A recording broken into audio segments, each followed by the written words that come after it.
G'day everyone, it's Adam Agresta here, Head of Commercial at Psyke. I'm here with Fearghas Flahvin from StudioHawk. Fergus, how you going? Hey, thanks for having me, Adam. How you doing? Good mate, good. It's a pleasure to have you. Really looking forward to diving into the chat today. We're going to talk all things the future of SEO, GEO. You name the acronyms, we've got them. We're evolving pretty quickly, and yeah, mate, really looking forward to diving into this with you because you've obviously got a lot of experience and you're knee deep in it at the moment yourself, aren't you? Oh, big time. Yeah, every day.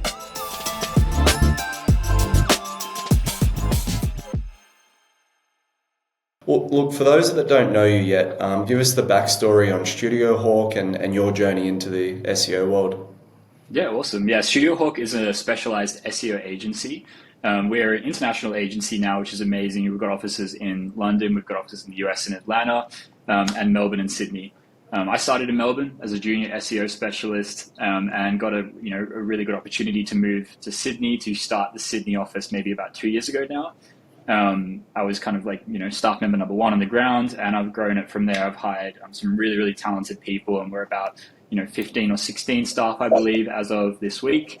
And yeah, really, really glad to be a part of this company. It's a really supportive company. Fantastic, mate. What does SEO look like through your lens in 2025, and how has it evolved since you started? SEO has always been evolving. I don't think it's ever stopped evolving. There's kind of one theme that you can always see, which is just the quality of the work that is needed to get results in SEO has always been moving into kind of a higher direction. Even since I've been in SEO for maybe just over 5 years now, which isn't a massive amount of time when looking at the history of SEO. But even in that shorter period of time, I can see a massive difference in the kind of strategies and the tactics that deliver results for our clients. 2025 SEO, I think, is in a really good place. It's kind of the cream has risen to the top. You really have to be direct with what you're doing. A lot of the gray hat, a lot of the black hat SEO strategies, they're getting harder to come by. StudioHawk has never really been about focusing on those, and we've been really focused on our kind of evergreen, long-term, value-driven projects. But I'm really glad to say that SEO in 2025, that ramp towards quality first seems to be kind of moving even at a faster pace than when I started 5 years ago. I think one of the biggest things that I've noticed is, everyone has access to these kind of AI assistants these days. And the difference between you or our clients and their competitors isn't really about who has invested in SEO, because the barrier to entry is so low. It's not about who has SEO, it's who's invested thoughtfully in SEO. It's about adding value to the conversation and adding kind of clarity to the customer journeys. And it's a nice thing. There's a lot of people who maybe don't know much about SEO who say SEO is dead. And that's kind of an easy thing to say when a lot of the doing is getting handled by AI. But that's also to say that everyone has that ability. So if the barrier to entry is so low, you really need to be strategic with your decisions. So I think in this period of time, SEO strategists who know what they're doing are even more valuable than before. Love that. But a perfect sort of segue to my next question. If you were to explain SEO to a business owner who's pretty much just hearing the term for the first time, and I'll be very surprised if that is the case, right? But let's just say that is, how would you define it in the world of today? Yeah, I think it was funny you mentioned this because I was at a leadership summit last week, and that one question came up. We try and have that discussion internally, every quarter, and see if our ideas have changed, and it hasn't really changed over the past few years. And I think what I'm about to say is kind of really, really relevant to 2025. So the way I communicate this is SEO specialists are here to ensure the value of our client's business, the value they've created through their business and through the times that they've invested into that business. Make sure that they get rewarded for that with visibility in search engines. So that's simply it. We're here to showcase your people, your services, and your products. And as much as that can come off as a bit cheesy and a bit of like a marketing thing, it really is the case. We're not here, we don't, hack. People who are new to SEO, they say, oh, you're like kind of hacking the algorithm. No. We're making sure that we understand the algorithm, making sure that the value that you've invested. I meet these founders, I meet entrepreneurs every single day. and I'm impressed by every single one of them. And I want to make sure that the time and the money and the knowledge that they have, they get rewarded for. And that's really SEO in a nutshell. Yeah, there's so many things to unpack. This is more of an off-the-cuff question. I'd like to know, probably more for my own knowledge, right? Let's just say, because I know that like sort of the influencing factors, domain reputation, social signals, backlinking. I mean, there's it probably goes as deep as it can go. But let's just say your business is 6 months old, right? And you don't have a lot by way of technical fundamentals. You don't have a lot of blog articles. But let's just say you get featured in the news, Daily Mail article, 2,000 shares. Is something like that enough to put your business on the map, top sort of 5 in SEO, even in the LLMs? Like, is it fair to say that might be enough, or is it a little bit more than that? So, and this is going to be kind of a theme that I might say, and it's a frustrating answer, but it depends. Right. The biggest thing when it comes to new websites is before you go out and try and do these big PR strategies, you've really got to have your fundamentals down. So the IA structure, the information architecture of your website, we do that as project number 1 for any small client, simply because you want the customer journey to be clean before you try and start adding on extra bits of value and really pushing a lot of that value out to offsite SEO. That being said, it from certain industries, we've seen that the weight between on-site SEO and off-site SEO, it's really getting a lot bigger. So there are certain industries where before we might say 50-50, we've got to invest in the website, on-site experience, and we've got to do 50% of our investment might go into an off-site PR strategy. But now we can see from certain industries like finance, for example, it is really, really heavy off-site these days. And that makes sense, especially when you're looking at AI search. There are industries where the weighting is no longer 50-50.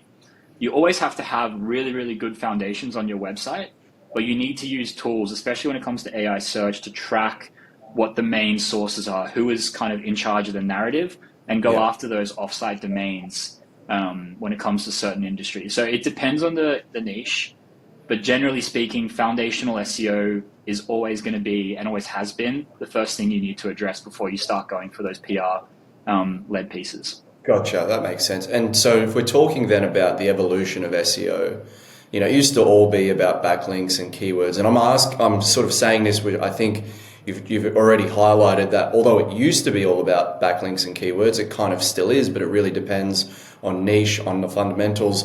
But what do you think are the most significant shifts you've seen in the last couple of years? Yeah, in the last couple of years, I've really seen backlinks take a massive change. So backlinks back in the day used to be any sort of signal.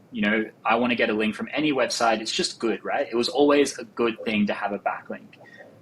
Even, since I've been in SEO, I feel like backlinks have changed a lot. They're no longer just automatically a good thing. You've really got to have a purposeful and value-driven relationship with the website that is linking to you to get value out of that link. And I think backlinks have a dirty kind of, word around. They have a dirty feel because people are still kind of trying to sell the old school bulk backlinks to help your website. And simply that just won't help you. You really need to get targeted PR, targeted brand mentions. And the other thing with backlinks is backlinks were a great way to, connect two websites. It's it's a hard coded, hey Google, here's one website and I'm talking about this other website through this link. But Google's smart, ChatGPT's smart. They don't necessarily need a hard link to make the connection between one entity to another. So I think the value of a brand mention has increased drastically recently, and that's been really, really nice to see, especially with our PR team that we've built out. Because, not everyone links. People just talk about your brand. And the value of that brand mention, we have data and we can go in and see that, yes, even just with a brand mention, we've seen some increase in visibility. So backlinks have changed massively, I think, over the past few years. Amazing. Let's talk about Google's algorithm. The algorithm updates have become, I think, more intent-driven is probably a fair way to categorize it. What does intent really mean in 2025, and how should marketers think about it? Yeah. Intent is everything with, intent or kind of like value-driven content, value-driven PR. This is everything. The why we do things is really what separates someone who, understands SEO fundamentals to an SEO strategist. If you don't have an intent behind what you're doing, it's probably best to just not do it. And you can see more and more we're getting targeted. The value from your content really comes from really high intent content. So you've got to be really concise with what you're doing. And that's because Google is so good at understanding a query and understanding who can answer that query.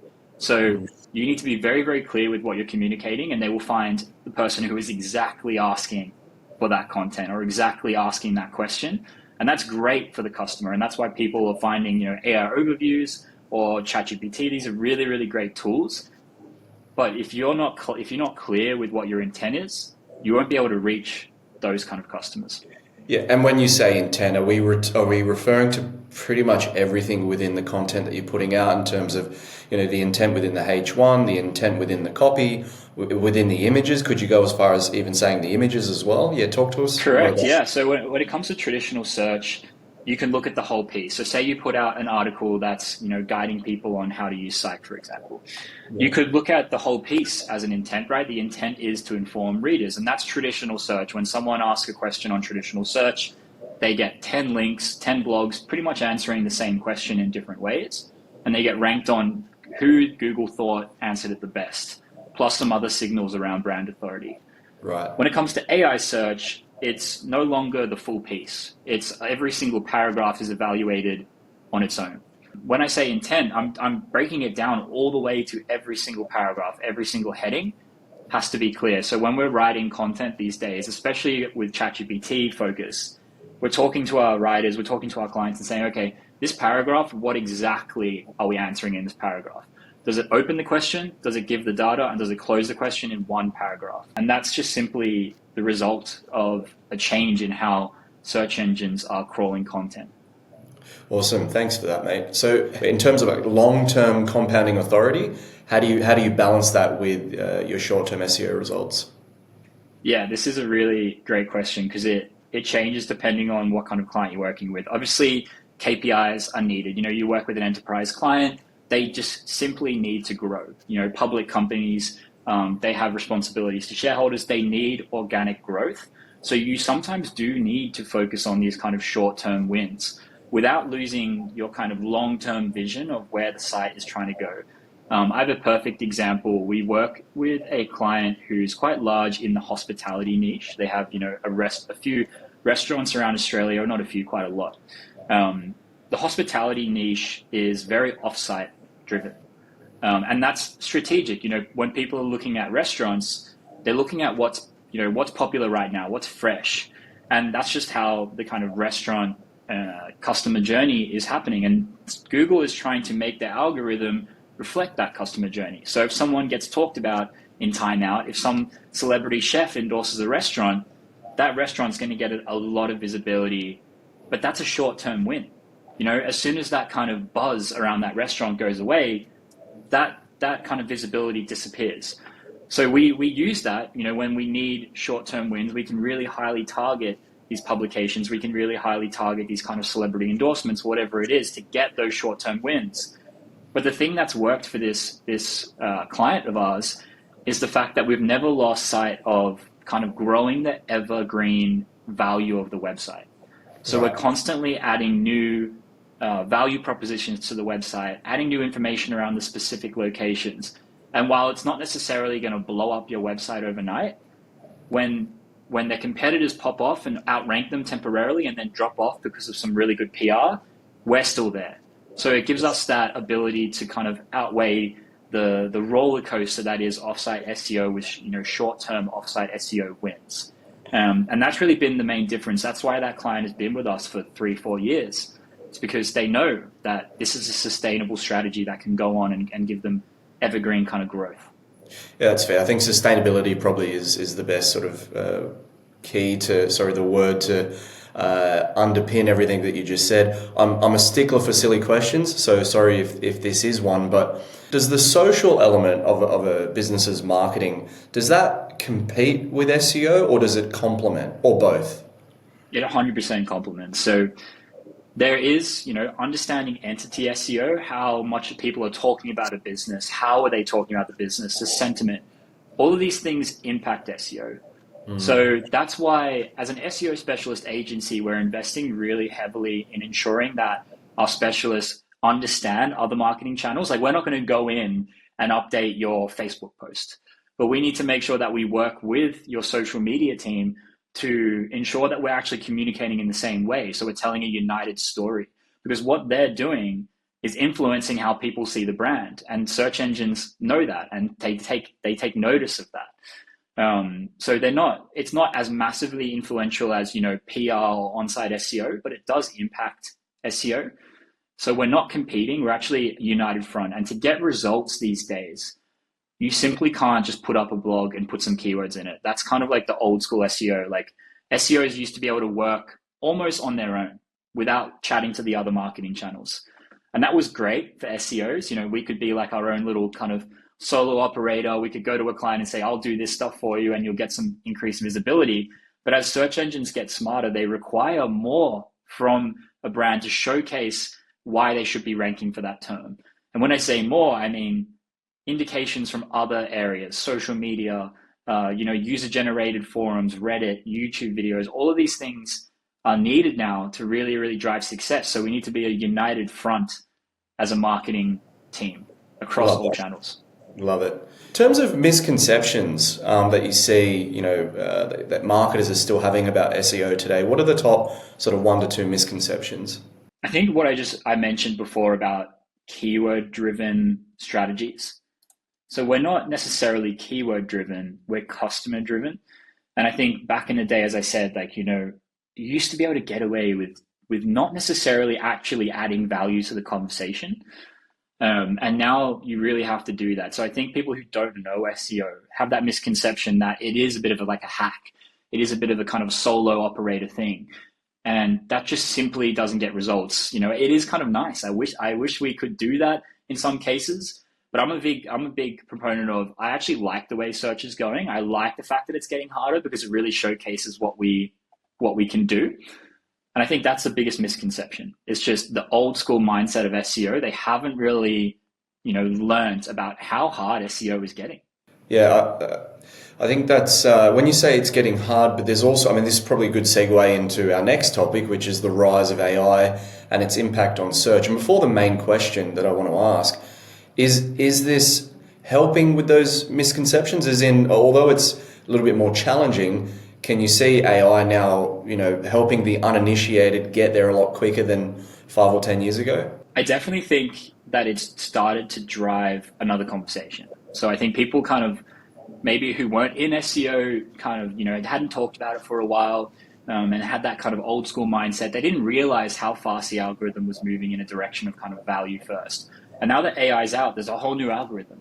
So it's kind of reigniting that conversation around, what is actually working for SEO. And I think, that's a really, really great conversation. The AI has a big part to play in that. It is, the conversation around overviews and ChatGPT, informational content as well, looking at ChatGPT kind of soaking up people's really hard, worked value that they've put into their blogs and kind of regurgitating that. I think there's a bigger conversation there.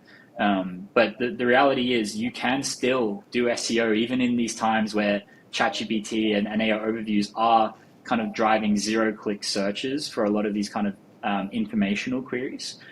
But if you have the right SEO specialist, you have the right data, you still can, figure out how to actually control the narrative around what they're saying to your benefit of your brand by adding actually valuable information through your blogs. Yeah, I appreciate that. This is one of those, another sort of silly questions or that I just thought about. How, in terms of measuring SEO success, is it quite literally like, if it ends in ROI, if it ends in, from clicks to conversions, repeat customers, is that fair to say that really is the only metric that matters the most? Or I think I can already tell where you're going with this. Like, can you sort of, bring a new client on, work with an existing client to say, look, the impressions are there. There's only so much we can do for you to convert those leads through what we're doing. Yeah, talk to us about all of that. Yeah, There's two parts to what you just said. I'll touch on the second part first, which is kind of CRO.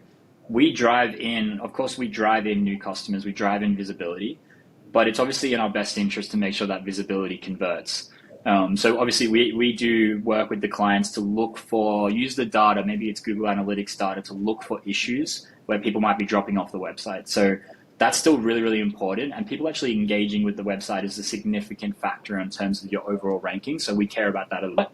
The funny thing about data, SEOs are upset right now because they're losing data. But this has been a theme of kind of search engines for a while. Google has slowly been taking away the ability for SEOs to get really, really clear insights into their data. And there's a lot of things happening recently that showcase that Google wants to continue moving in that direction. They want to make it so, ideally, over the long run, it's harder. You really have to be a good SEO strategist to really make a decision from the data that they give you. They're kind of limiting what they do. When it comes to AI search, I think the reason why people in SEO are upset is we're moving in the direction of traditional marketing. If someone said to me, put up 10 billboards around Sydney, and then after the campaign finished, they said, that billboard right there, how many conversions did I get? I don't know. I don't know. Like, that's the thing. Like, I know that 10,000 people drove past it today, and I know that your conversions went up by 5% this month, but I can't tell you exactly how much that billboard drove conversions. And the same thing happens when it comes to AI search. The click-through rate of people on AI search, ChatGPT, AI mode in Australia, clicking through the sources and actually going through to websites is actually very low, especially when it comes to informational content. When it comes to e-commerce, it's a bit different. But generally speaking, the click-through rate from ChatGPT is very, very low. And we can see that from our clients. We did a big study. We downloaded all of the kind of click-through rates and referral traffic from ChatGPT across all of our clients. And we found there was a very, very minimal amount of people getting referral traffic from ChatGPT. It was a tiny portion of their overall traffic. But that doesn't tell you the full story. Because that would suggest, if you didn't kind of look deeper, that no one's using ChatGPT for commercial investigation, and the value there wouldn't be there. But that's not the story. We see every day people being on ChatGPT and asking, "Hey, I'm in this situation. What should I buy?" These areas really drive value and revenue to our clients, but the data is very, very messy. So what's the solution? I guess for us right now, it's very much focused around prompt tracking. So what we do is we use tools. I can shout out a few tools. Peak.ai is a really great tool that we use. We submit a list of prompts and we simulate those results. Every 6 hours or so, we'll simulate another search, see what ChatGPT is saying, and document overall visibility. That's great, and that's kind of the output for the client. Hey, your visibility went up by this percentage. But the real source in the data, the real great value in the data, is actually what is the source of that ChatGPT result. So it'll give you a list. Hey, I got this information from 10 sources. That's where the value is as an SEO specialist. We can see who's actually in control of the narrative. For example, we have a financial client. And as I said earlier, on AI search, especially around finance-related products, it's very offsite heavy. And we can use tools like this to actually prove that to the client and say, if you look at the top sources for this particular financial product, it's all these big publications. It's Finder, it's CanStar. It's these really big companies that have invested in creating high value, journalistic articles where the journalist is really evaluating the value of that financial product. So if we want to get visibility for that area, we actually have the data to say to the client, we need to invest in Finder. We need to invest in CanStar. And it changes based on industry. So the data is messy, but we have really, really good ways now to make informed decisions. And then it all comes back to revenue. The KPI of the campaign is always going to be revenue, leads, whatever you need. That kind of hard metric is going to be the KPI. But the connection between what we're doing and that metric is never going to be a hard connection. It always has to be strategic, kind of look at all this data and let's make a decision, and let's assume the kind of correlation between all of this stuff and your kind of hard KPIs. That's traditional marketing. People have been dealing with that for a long time, and SEOs have to get used to dealing with that as well. For sure. Let's talk about the rise of AI and its impact on search. I mean, first of all, 8 months ago, I didn't know what an LLM was, a large language model, which I think is becoming the buzzword of 2025. You know, we've seen the likes of ChatGPT, Gemini, Perplexity change how people find information. But how do you think this shift is impacting traditional SEO as we know it? Yeah, for sure. You know, the debate around what's getting more, you know, what's more influential, traditional search or AI search, that debate is always being had. I think we're moving in a direction where AI search is going to be the dominant force in the future. And agentic search is going to be a really, really massive part of the future. You know, searching the web without actually searching the web and having your kind of AI assistant do that on your behalf. This is kind of like the next evolution of where this all goes, right? Um, AI search is massively changing how people find information. And I think the main thing with SEO is you no longer have to be the voice. So back, as I said, with content back in the day, with traditional 10 blue links, everyone was kind of saying the same thing. And you just wanted to be the person that got the click and was in charge of the whole narrative. But you don't have to be the person who's an expert across an entire topic. You can be an expert in a tiny little part of that niche, and you can get rewarded for your niche expertise. Say it's a blog about what is the best, you know, water bottle to buy. It's a really, really silly example, but it's just a simple one. You might not know. You might not be an expert in water bottles, but you might know this particular type of water bottle has, you know, a certain feature, and you can be an expert in that niche, and you can get to then contribute to the wider conversation. As ChatGPT crawls everyone, they reward the smaller players. So I really think the niche experts are going to see a lot of value in AI search. Does that lend itself to maybe optimizing for long tail SEO? Yeah, of course. Like every long tail SEO, not just at the top level of the page, so not just the entire page, but long tail SEO in the sense that every paragraph needs to Yeah. be targeted at some sort of clarity, you know, some sort of intent, some sort of customer there. How do you define GEO? Because that's another acronym that's quite, well, maybe not new to you, but probably to a lot of people that are sort of still finding their feet with SEO and this new world that we're moving into. And on top of that, what do you believe brands should start doing today to ensure they're visible within AI search? Yeah, for sure. There's so many acronyms out there, and to be honest, like I find when AI search started really popping off maybe 3 years ago, a lot of people tried to throw their kind of opinion into the conversation, saying this is actually a new type of optimization. And the reason they did that was to kind of be the person that was, you know, pioneering this new era. The reality is, like, you know, at StudioHawk, we kind of take a mindset of like it all is SEO. You know, if everything's slowly moving in a direction where AI search is going to be a dominant force, that's still a search engine. That's how people are finding information. So when people say GEO, what I generally kind of say what it is people who are highly, highly focused on AI search. They don't care about traditional search. They're really, really highly focused on AI search. And look, if that's what you're interested in, great. And you can do GEO. But if you're an SEO specialist, you need to care about AI search and traditional search. We don't necessarily sign on many campaigns that are 100% AI focused. And that sounds, you know, kind of contradicting to everything I'm saying, but it's not. And I'll tell you why. It's because traditional search tactics and adding value, the things that worked on traditional search often work and increase your visibility on AI search. The traditional search algorithm is also moving in that direction of value first content, high intent content. So if someone said to us, I really, really want to rank in ChatGPT, that's great. We can do that for you. But we're actually going to sign you on for an SEO campaign, not a GEO campaign. Because all the things that we would do on an SEO campaign will help you rank on ChatGPT. Makes total sense. And from what you've seen, probably another good segue into this question, what kind of content is actually resonating the most with the LLMs? Is it structure, tone, context, authority, all of the above?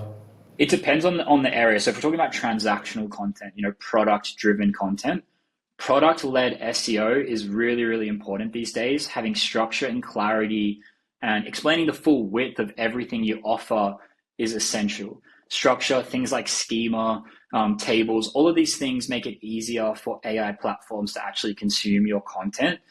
It is really, really expensive to crawl a website as a chatbot An AI platform, the cost to run those AI platforms is way higher than traditional search crawling. So they're going to be more conservative, and you need to make their time worth it. You need to make it easy for them.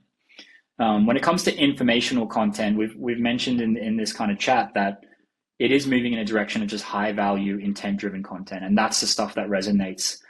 Content chunking is what we use to explain focusing on each paragraph individually, and that is the kind of strategy that we see resonating with a lot of ChatGPT and Perplexity and all these kind of LLMs. Great. And for the average marketing manager who isn't overly technical, how would you explain the simplest way that AI pulls and interprets web data? Yeah, for sure. So it's not too different from traditional search. There are some nuances. So when you ask it to get a bit of information, it is going to kind of do a traditional search. But then after that, it's going to look at what we call a query fan out. So say you ask it a top level question, it will look for all the different blogs who can answer that question, but then it's going to assume that the next bit of content you want to ask is actually a sub question underneath that topic. So say, what are the best headphones? That's a really, really broad question. And say you search that in a ChatGPT, it assumes, hey, you might actually want to look at Bluetooth headphones. You might want to look at wired headphones. So it's going to create a list of kind of sub questions underneath that top level question. Do searches for all of those and get the kind of summary of answers across the web as well. And the reason it does that is because it can then come back to you and present almost like a research paper, giving you everything, not just the question you asked, hey, what is the best headphones, but give you the most informed decision that broke it down into all the different sub-queries. And that's what we call query fan out. It is a really, really vital kind of difference between traditional search and AI search. And SEOs need to be wary of this. And it's a great opportunity to start, if you're going to write a blog on this big topic, start having to think about what kind of questions would a user ask next. Do I have those answered on my website, in a separate blog, in this blog?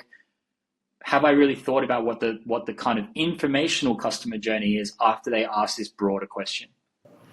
I love that. It's so valuable, mate. I'm doing this with you, but I'm also getting a really big lesson, a valuable sort of education on this new world we're moving into. So I appreciate it a lot. Yeah, in terms of the biggest risks for agencies or brands that I guess ignore GEO or AI overview visibility, what are those risks that they might be facing? For businesses, if you're looking at it from an agency point of view, obviously I handle a lot of the kind of finance for the Sydney side. From a business point of view, if you own an agency, look, you might be able to invest in other areas right now, but I think in the long run, if you ignore this, it's going to catch up with you. I think, I'm moving in a direction where there are other marketing channels. As I say, Google SEOs are losing data from Google, and that's been a thing for a while now. But Google SEOs are not the only marketing channel that is losing data. Paid ads is losing, you talk about Meta, the idea of Meta saying, well, we want to handle your whole strategy. Just give us money and we'll handle the strategy. We'll do the bidding. We'll find your customers. We'll put it in front of them. That's, for real experts who know what they're doing, it's kind of scary. You feel like, you don't want to just trust these platforms with your whole strategy, especially after you know that you really understand the customer. So this is a theme across every marketing channel. But one thing we know is that organic SEO has always been a really, really sustainable way to drive leads. It's not an on and off. It's an always on. And then say you need to take a break, you go on a holiday, it's not going anywhere. If that in that month's time, if someone really added a crazy amount of value over you, sure, you might lose some visibility, but it's a really, really long-term strategy for sustained growth. So if anyone's not investing in it now, I really encourage them to just, look into it from a business perspective as well. If you're an agency owner, if you're a freelancer, we are, as a marketing team, losing the ability to customize our campaigns across the channels. But, SEO is always going to be there. There's always that ability to add organic value to the conversation, get into the conversation. So it's a really great long-term strategy. This might be tough to answer because it is a lot of the time, how long is a piece of string? But let's just say you have a business that's doing, say, 6 figures between 100K and 500K, pretty small business. They might be a freelancer, it might be just a general business that's doing a small amount of revenue. How much should they be looking to spend on what we're talking about, SEO, the evolution into GEO? What should an average spend sort of monthly for that business be versus, say, a business that's doing $1 million in revenue? And then maybe we can talk a little bit later about mid-market businesses. Yeah, for sure. And again, this is not a nice answer to throw at you, but it depends. I'll tell you why it depends as well, because, if your customer journey, say you're a luxury product brand, we do some work with kind of like luxury watches or luxury clothing. That customer journey is really brand first and non-brand second.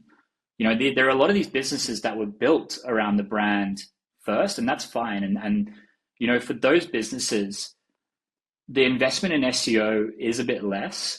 You've really got to have structure on your website. You really need someone to make sure that it's clean, but you also don't want to take away from those brand first marketing initiatives. Say you've got a business that hasn't developed a brand, and that's probably why they're making 500K revenue. That's still a really respectable amount of revenue, but say that's a smaller business.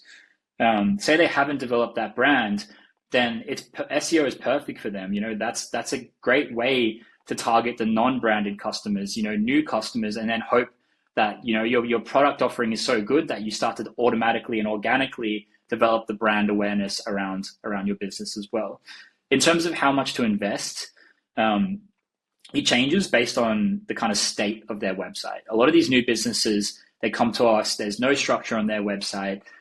They have really, really good products. They've invested, they've learned, and we want to showcase that value, but it's set up so poorly that Google doesn't understand the value that they've already built. So we might invest heavier in the first 3 months to get all that foundational stuff out of the way, because they've already got the value there. It's already created. We just need to put the puzzle pieces into place. And as soon as we do that, it should start flowing. So often, our retainers start at roughly around $1,500 a month. We might invest, if it's a smaller business with a website that's new, we might invest a little bit heavier, $2K, 2.5K a month, just in the first few months to get them through that first kind of setup.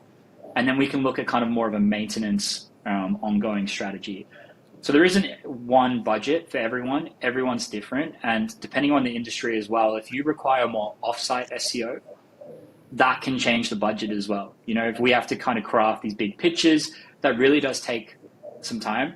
So depending on the industry, depending on the kind of the state of the website as well, it really does depend. Yeah, I mean, as a business owner myself, it's always been sort of tough previously for me to determine, okay, if I want to focus, if I want to invest or reinvest in sales and marketing, how much? This is why I'm kind of asking the question, because it is a case of how much. It should also, I guess, be, this is why also I think you said it depends, because it depends how much revenue you're making, it depends what your gross profit is, what your net profit is, and then your overall sort of branded versus non-branded strategy. So not a one size fits all, but it's good to know that sort of the entry level, especially with someone like StudioHawk, a business like StudioHawk, is around the 1,500 to 2K mark. And let's talk about top end then. Let's talk about sort of businesses that are doing, say, between $1 million and $5 million. I mean, let's just say businesses that are doing more than that might have in-house teams. They might outsource, I'm not sure, but what should they be looking to spend or maybe even do currently to add to what they're already doing? Yeah, awesome. Yeah, I mean, I love working with enterprise clients. Generally speaking, a lot of them do have in-house SEO teams. And there's some really interesting dynamics there where some people work with us simply to support their in-house team in actually getting buy-in for their kind of developments. So they use us for doing kind of deep dives into their website and the pros and cons of making these kind of SEO decisions to support the SEO team in-house, to kind of get the buy-in. Because as you grow, there's a lot of red tape and you really got to make informed decisions. So we do a lot of work with those guys, helping them make informed decisions. The thing about these big clients and these big enterprise campaigns is they are competing for extremely high value keywords. Keywords that can literally make them millions of dollars overnight if we're able to rank high and get them kind of increased visibility. So they require big retainers, because to rank for those kind of big keywords, you really need to break that topic down in a lot of depth. So say you want to rank for this kind of big commercial product, you're going to need guides, you're going to need blogs, you're going to need a really, really good product-led SEO campaign, extremely clear customer journey from the top to the bottom. You're going to need really, really good PR as well, targeting domains that we can see from the data are controlling the narrative in AI search, for example. So if you want to keep that keyword position, or you want to actually gain that keyword position for a keyword that is extremely, extremely high value in terms of revenue, there's a lot of work that goes into that. It's not something that can happen overnight. And those guys end up having big retainers simply because those strategies are huge. Yeah. Awesome. Yeah, I think this feeds into the next question pretty well. I want to go back and sort of talk a little bit about backlinking, but then how it sort of is now evolving into the world of GEO. Backlinking is, we could be here for hours talking about backlinking. I'm trying my best to educate myself even deeper on what I already know about it, but give us, if you can, like just super quick crash course for beginners on backlinking, and also how does backlinking work when it comes to sort of subdomains, subfolders, and sort of, does one link affect one subfolder? Like, yeah, explain, like, give us the idiot's guide to backlinking if you can. Yeah, of course. So, backlinks are one of the reasons why Google made such a big, market share when it first started up. So there were search engines before, there were backlinks kind of being taken into account, but Google's algorithm of looking at who else was talking about you on the internet and looking at the backlinks as a way to kind of show authority or value in your website is really the reason Google popped off as a business and its search engine was so popular. So they've been around for a long, long time. At a simple level, backlinks are a way for one website to show Google that they are talking about another website. They're not the only way. They're the strongest way because it's a hard-coded link. But as I mentioned earlier, backlinks, when we say backlinks, we also now refer to often, brand mentions. So we just say offsite mentions, right? That can include backlinks, and it can simply include someone just talking about you online, just a mention. Those are all really the same thing. It's all a signal to Google that you have authority and people are talking about you. So when someone says, I need a lot of backlinks, I go, well, that's a bit of a general statement. You don't need backlinks necessarily. Like, yes, they're good, but you need just offsite presence. You need people talking about you. That's what's really going to drive the needle. And backlinks are great. They're a great way to kind of show the value, but they're not necessarily the be all end all. When it comes to actually linking to your website, there's a few questions you asked there about backlinks' impact on subdomains versus subfolders. So subdomains are considered pretty much a new website. So the kind of authority metrics, not necessarily easily passed between a domain and a subdomain. It's pretty much a new website. That being said, Google understands and search engines understand what we call entity SEO. So they can understand the difference between, that a subdomain and domain might be actually the same brand. But the reason they've split it out is because the customer experience across these two areas is drastically different. That's actually a good thing. Google has told us in the past that if you have another offering or another service that is drastically different, a subdomain could be a good way to kind of split that customer journey out. So technically subdomains are separate and the backlinks won't necessarily pass through from one domain to a subdomain. But we know for a fact that entity SEO kind of outweighs this in a sense, and that you do have the benefit of already showing Google, hey, my main domain is this brand and I have authority. When I create a new subdomain, it is probably going to rank better than a completely new business. The second part you mentioned was subfolders. So subfolders sit within one domain. That is all considered, all the backlinks that go to that domain will help that subfolder. That being said, if someone's linking towards a subfolder individually, so not the homepage, not the top level of the domain, and they link towards a subfolder, that can really help that particular subfolder rank better because it's a signal that that part of the website people are talking about. So if you're an e-commerce website and you offer a range of products, if there's one particular range that are performing better, and the reason they're performing better is because more people are buying them, more people are talking about them, that subfolder is probably going to get a lot more links. a lot more brand mentions. And therefore that subfolder will actually have a lot easier time ranking than compared to your other collections, if that makes sense. So backlinks do help the overall domain, but they can also really help particular subfolders. And a day in the life of someone going after backlinking, right? And let's just say we're targeting that subfolder. Because I know backlinking can be quite expensive. It can be, like $50 right up to $1,000 for a backlink, or maybe, look, mate, to be fair, I don't really know the exact cost, but Yeah. I know that it can be quite expensive. Talk to us about that, and talk to us also about, so say, is it per link? Is it per sort of publication, or like how exactly does it work? So there's a few methods to get PR attention online. The most organic and the highest valuable method is what we call digital PR. And what we do is we'll work with our client to create a bit of a kind of a pitch to journalists. And that pitch will come from something that our client can offer to that journalist that the other competitors can't. Is it that data? Is that an interview with someone who's an expert? Is that an opinion on something that's happened recently? We call that a reactive piece. So in the same way, that kind of sounds like normal PR.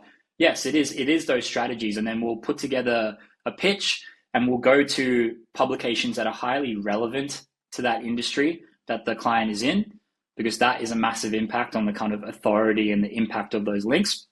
And we'll go to journalists and say, hey, we have this really, really cool piece that we put together that we think your readers would love. You can you can put it on your website free of charge, but you do need to talk about us. You need to mention us. You need to link to us. You need to cite us as the kind of originators of this pitch. And that's the best method.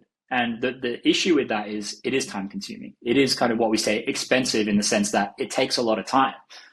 But that's when you're pitching for really big publications. Say you want to go after the Sydney Morning Herald. That's going to take, a lot of value. Those guys don't give out publication and links for much, low value kind of pieces. But you can do this on a micro scale. You can find who are the big publications in your industry. It can be a really niche industry. And if you think you have something valuable, spark up a relationship with that journalist. Reach out to them on LinkedIn. There are all of these strategies. And look, you might get left, you might get ghosted, as they say, a lot of the time. But eventually people will kind of catch on to the value you're offering to these journalists. So that's kind of the best method. And a lot of that has to be really data driven. So for AI search in particular, it's really got to be driven around who are the main sources for ChatGPT, who are the main sources for AI mode. As I said before, with campaigns that are very offsite heavy, we use tools to see who are those main sources, and we can see, okay, Finder, cool. Let's work with the client to really tackle Finder, whether it's, a business relationship the client has with Finder. Is it a PR piece that we can really offer to them as like a really value first piece? These are all driven by data, and it really changes based on what industry you're in. Great. And yeah, maybe a real simple question, but in terms of like the costing of backlinking, right? How does it work? Is it if the Sydney Morning Herald agrees to write something about your business, is that just considered one backlink, or like, how does that work? Yeah, I mean, it might not even be considered a backlink if they don't link. So it might just be considered a brand mention if we give them some really, really valuable insight and they just talk about us as well as part of that pitch. It might just be considered a brand mention. So we don't necessarily kind of charge per backlink because we actually don't know how many backlinks we're going to get or how many brand mentions we're going to get. For example, we did a pitch recently for a hospitality client. We were aiming for a minimum of 8 links and a minimum of kind of 8 brand mentions, but we got it into a publication that actually owned a bunch of smaller news articles and news publications around Australia. And they syndicated it across all of their publications. So we ended up coming back with about 60 brand mentions, 60 different links from one pitch to one journalist. So we're not charging for the links, and the journalists don't charge for the links. These are really organic, value first pitches to these people. So you shouldn't go in thinking, I'm going to spend this much money per link. That's kind of what we call guest posting, where you pay to get a spot on someone else's website. You're a guest, you're posting kind of like a blog. There's still really, really good value in doing that. And you might, have an opportunity to pay someone to write on their website. But the really high value time, so if you want to get the most out of your time, you want to go for those kind of organic posts, the ones that can blow up and go viral and get syndicated. That's kind of where the highest value is for your time. Love that. I think perfect segue to talk about Psyke. And for those that don't know, Psyke is essentially a GEO content builder. We have the ability to create up to 200 fully branded SEO optimized pages literally within minutes. And Fearghas, I like to say that we can do 6 weeks worth of SEO work within hours. That might be that may be off the mark, but based on what we've done in terms of research, there is the possibility of doing that much work within a short amount of time using Psyke. But based on what you know about our tool, how do you see a platform like ours fitting into the future of organic growth? Yeah, awesome. Yeah, I've been using Psyke for a while now. The reason why I really like Psyke is because, you can write content on ChatGPT. You can go in and ask it to write a blog on X product. Cool, spit it out. But that blog's just going to be regurgitated information from someone else. And if you're just adding to the noise, you're not really driving value to the conversation. We've seen information and data in the past to show that ChatGPT and these AI platforms are actually starving for new information. And that if you want to increase your visibility, you've got to really kind of bring something new. For example, our PR pieces that talk about, data that we can showcase from the client, doing that within your content as well increases its chances of getting picked up by ChatGPT because it's looking for new information, it's looking for new context. So I think tools like Psyke that aren't just creating content, they're creating very intent-driven and branded-driven content as well. You're not just adding noise, you're actually strategically working on your website. It's literally the theme of, I think, this whole conversation is intent. And tools like Psyke are going to be the thing that separates someone who understands SEO and thinks, just more and more is better, to someone who is really SEO strategic and understands the why when they do something. And I think Psyke is a great tool for the people who understand the why. Fantastic, mate. That's I think it's a great summary and also some more education on the topic too. So appreciate that. I want to talk about the technical sort of fundamentals that our tool automates. And a lot of the time I'm meeting with prospects and mentioning that, things like schema markup, canonical tags, these terms are still somewhat familiar, somewhat new to me, but I also want to make sure I'm explaining it as best as I can and that it's accurate. First of all, based on what you know about our ability to automate those technical items, how do you think we are positioned in terms of the scalability of that? And also, am I right in saying that they still require a fair bit of manual intervention, even in like today's world with general tools that people are using at the moment? Yeah, for sure. Like there really isn't, there's a lot of tools out there to tell you what's wrong. But there's not a lot of tools that will do those fixes for you. We've been trying to get, ChatGPT agents to kind of take over and fix things on our website, but it's just simply those tools, they don't have the context of what your broader strategy is. So the fact that Psyke can do the technical SEO side, in relation to what you're actually working on with Psyke, which is, long tail content, those two things working together, and it has context on both those things, mean that the technical changes in your website, whatever it be in the code, it has the context of what your kind of broader goals are and what the brand's trying to achieve. So I think Psyke is kind of set up for that really, really well in the future. Automation, everything's getting automated. Automation is great. A lot of the doing is getting taken away and giving us SEOs more and more time and breathing room to think strategy. And I think Psyke is a good way to do that and feel comfortable with the tool. The tool understands what your overall goals are for that piece of content, for that page. So you can kind of feel a bit more relaxed in letting it take a bit of charge on the technical side as well. Yeah, great. And from an agency perspective, what's the biggest value in tools like ours that can help scale content velocity without sacrificing quality? Oh, I mean, it pretty much answers your question in the question. Like that is the value there. The amount of scaling, amount of quantity that people are putting out there these days is just immense. The term AI slop is thrown around a lot lately. And, as people are saying that there's more, the internet, the idea of like the dead internet theory, which I think is a bit of a kind of crazy theory, that internet is slowly becoming more and more just kind of regurgitated AI content. But, the good thing about that is for people like yourself and Psyche and people that use Psyche is you're going to easily stand out from a lot of that AI slop because you're not creating AI slop and it's really driven content. So sad that maybe the internet is dying, but good for people who are strategic in what they're doing and using Psyche for that. And that's where the value is.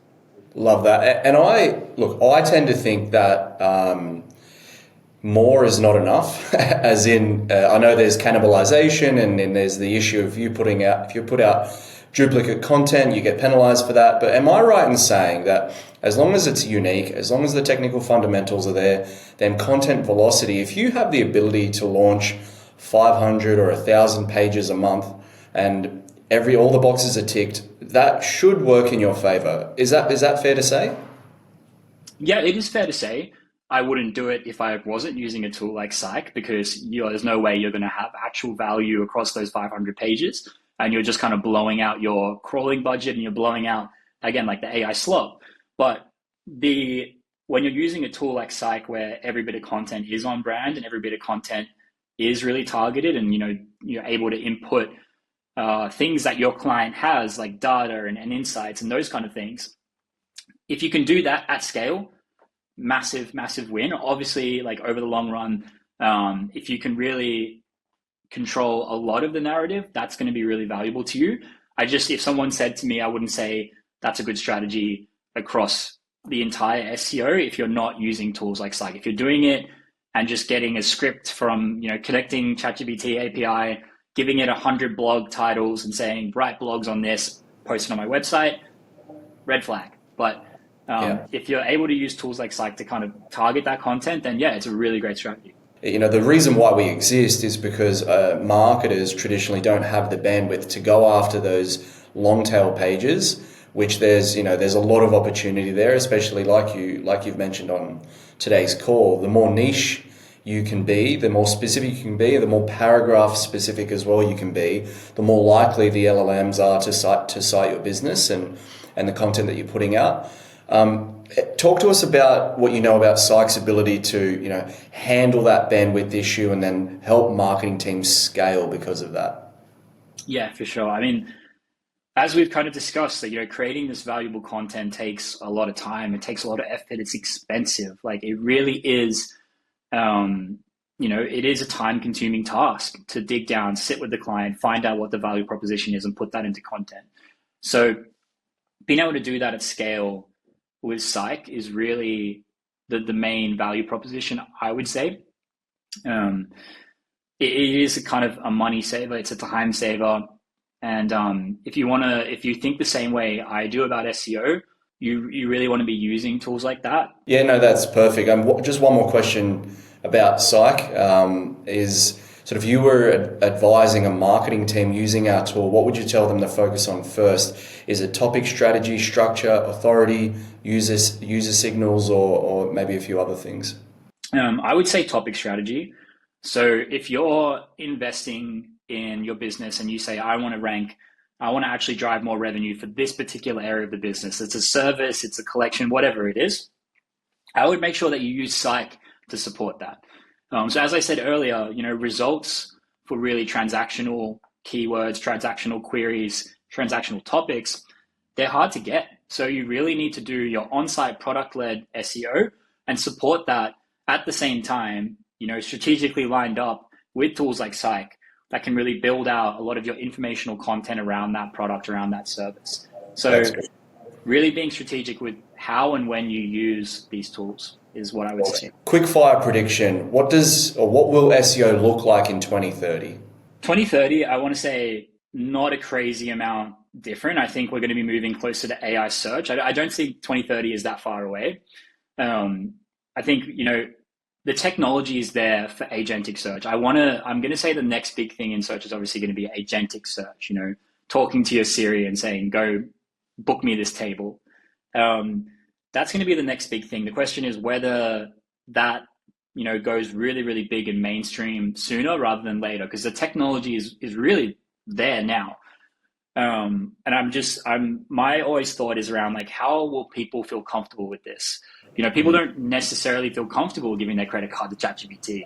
They feel like they have to double check if ChatGPT has done something correctly. So then telling it to go book a restaurant or book, a service is a bit scary right now. And I think it's going to be about a few things. When big platforms or hardware developers like Apple, like Google, when these people make agentic search built into kind of invisible part of their hardware or their software, that's going to be a massive kind of ramp up in terms of how people move towards that area. And then just people feeling comfortable that it's going to make the right decisions. But I think 2030, we're going to be moving closer to more and more AI search. That kind of weighting is going to go a bit more AI search. Between 2030 and 2035, I think, is when that real big ramp will come. And you'll find agentic search is a huge, huge element. Love that. What's one myth about AI or GEO that you want to kill right now? Yeah. The myth is that SEO is dead. That people think that, because automating doing tasks is easy, that any kind of industry is dead. And this doesn't even apply to SEO. You hear people talking about this with every kind of office job. And they say, well, I can automate this task, so it's dead. It's not dead. It's like you still need strategy. And if everyone's automating it, your strategists are actually more important to you than ever before. So I'm talking about it from an SEO point of view, but I feel for other things, accounting, like all of these things where the tasks can be repetitive in some sense, but a good accountant will save you a lot of money. So it's not dead. It's just changing. It's an evolution, not a revolution. I love that. If someone's listening and they're overwhelmed, they don't know where to start with GEO, what's one action they can take tomorrow? Just go on ChatGPT and ask questions about your brand, and then ask questions about the products you're selling. Ask it commercial investigation questions. Like, say you're selling a water bottle, ask it, what is the best water bottle? And don't take away the fact that you're not getting mentioned. Like, if you're a small business, you're probably not getting mentioned. That's kind of a given. Don't look at that. Look at the sources. Look at who is getting mentioned. Is it there's something else that they're doing that you're not doing? Is it their product page that's getting sourced? Is it a big publication that says, what are the top 10 water bottles that you should be buying in 2025? What are the sources? Write it down and build your strategy around that. You might not be mentioned now, but the sources are there to tell you how to get mentioned. Love it, mate. What's next for StudioHawk? Tell us more about, you guys, what are you doing and what do you have planned for the future? I think AI search is obviously going to be a big part of StudioHawk. We were one of the first agencies to get access to SGE, or Search Generative Experience, which is Google's AI overviews or AI mode, nearly 3 years ago now. It's crazy to think that they were testing that. So we've been thinking about this for a long, long time. I think, as I said, we're investing a lot in making sure our team work really, really efficiently across other marketing channels as well. That's kind of going to be a thing that separates StudioHawk from other marketing or SEO specific agencies, I believe, because that's going to be an essential part to get results. And I think that's kind of where I am investing my time in making sure that Sydney specifically, the staff is set up to understand where marketing is going. That's what I'm investing in. Fantastic, mate. We're about to wrap up. Just quickly before we do, where can people follow you and of course learn more about what you're doing specifically? Yeah, awesome. I mean, obviously, reach out to me on LinkedIn. My name's a bit difficult to spell, but you'll get there. There's some really, really talented people in the industry at StudioHawk specifically. Our general manager, Lawrence Hitches, our founder, Harry Sanders, who are constantly putting up content on LinkedIn, on YouTube, just analyzing where everything is going. But the SEO community is huge. And there's so many really, really good voices out there. I find a lot of them on LinkedIn. So start building your network there, and you can go from there. Mate, can't thank you enough, Fearghas. This has been an incredible chat. I wouldn't say I'm new to the world of SEO, but I feel like I would definitely feel like an amateur chatting with you. You know your stuff, man, and I'm not trying to blow smoke. Like, you really are an expert in the field. So Thanks, Adam. it's been a real pleasure chatting with you, and I think we might even have to do an episode or another version, because there was like plenty of questions that I had to skip just because of time. But mate, for this one, really want to thank you for your time. Amazing. Thanks, Adam. Thanks for having me. That was great.